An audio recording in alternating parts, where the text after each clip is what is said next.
Welcome to The Explainer. Today, we're breaking down a literal clash of the titans on the world's biggest sporting stage. We're talking World Cup knockout football. You know, the place where legends are forged in extra time and where a single moment can just shatter the hopes of an entire nation.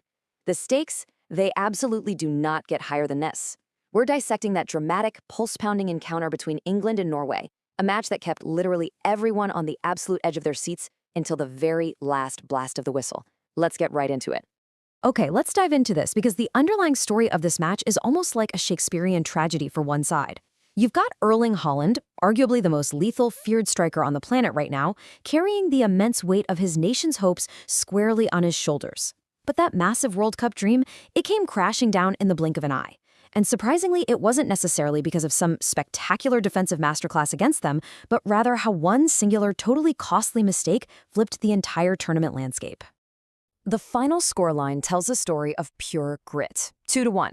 But let me tell you, those two little numbers don't even begin to cover the sheer exhaustion, the intense tactical chess match, and the wild late-game drama it took to get there.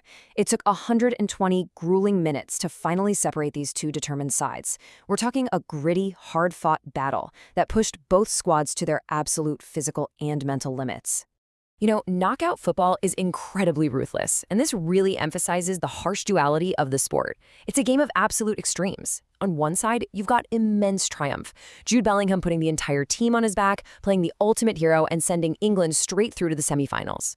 But then, right on that exact same pitch, just yards away, utter devastation. Norway's giant, Erling Haaland, goes home. No second chances. That is the brutal, unforgiving reality of the World Cup. Now, let's track how this builds, because this wasn't some straightforward win by any stretch. It was a total emotional roller coaster. We start with a massive shock in the first half, as Norway grabs the lead. Then, right before the halftime whistle, England claws their way back to equalize. The entire second half descends into this tense, locked-in tactical stalemate where neither side gives an inch. And finally, it all culminates in extra time, where England completes the dramatic comeback. Section 1. The shock opening goal. The tone of this match was set almost immediately by a huge lapse in concentration. Norway literally stunned everyone in the stadium by taking a surprise first-half lead. The goal came courtesy of Andreas Schjelderup, who brilliantly capitalized on the moment. But hey, the real story here, England just completely switched off defensively. It was sloppy, it was unfocused, and against a highly organized team like Norway, it was a massive mistake that instantly put England's tournament life in serious jeopardy. Section 2. Bellingham answers before halftime.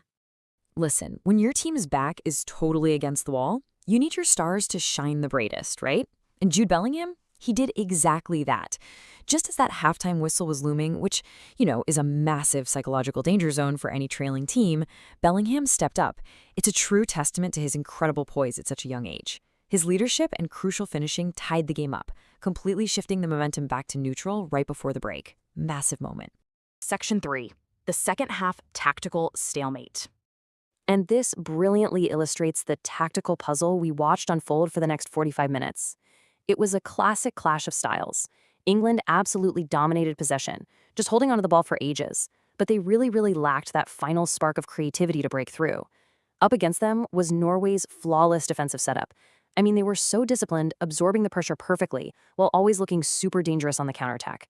It was essentially an unstoppable force meeting an immovable object, locking everyone into a really grueling stalemate. So that leads us to the ultimate question as the clock ticked past 90 minutes. I mean, you could literally feel the tension through the screen. With both teams physically drained, mentally exhausted, heading into the heavy legs of extra time, who was going to make the first mistake? Section 4. Extra time and heartbreak. You know, you can play a near-perfect tactical game for over 100 minutes, but football? It is an incredibly cruel sport. The defensive deadlock wasn't finally broken by some moment of creative magic or a spectacular set piece. No, instead, it was completely shattered by a catastrophic, costly mistake from Norway's goalkeeper, Erling Haaland. Just a tragic turning point that suddenly shifted the fate of two entire nations in a fraction of a second. But look, you still have to be sharp enough to actually capitalize on those mistakes, right? And who else but Jude Bellingham was there to answer the call? He pounced on that goalkeeper's error with absolute ruthlessness, slotting home his second goal of the match. It was just a clutch, heroic moment that completed the comeback and secured that vital 2-1 victory for his country right when they needed him most. Section 5. The post-match tactical autopsy. Now, what's really interesting here is how the fortunes of the two biggest stars on the pitch couldn't be more different. These are the guys expected to decide games. Jude Bellingham was the ultimate difference maker, showing immense leadership, clinical finishing, and bagging the 2 decisive goals. On the flip side, Erling Haaland was completely nullified. England kept him incredibly quiet throughout the entire match, and he just frankly lacked the service and the chances he needed to make any real impact. So the crucial point is really highlighted in this final breakdown. England showed unbelievable resilience and flawlessly executed their game plan to keep Haaland out of the mix. Meanwhile, Norway really impressed everyone with their tight organization, their fighting spirit, and those lethal counterattacks. But ultimately, it came down to the flaws. England's lack of creativity was bailed out, whereas Norway's total inability to service Haaland, heavily compounded by Nyland's decisive arrow, is what ultimately sent them packing. The real-world impact of this result is absolutely monumental. Norway played their hearts out, for sure, but they are officially out of the tournament. Meanwhile, England's momentum, it is soaring. By coming from behind and grinding out that win in extra time, they march right into the semifinals full of confidence. They know they have the grit to survive, even when they aren't exactly playing their most beautiful football. Which leaves us looking ahead with one massive looming question.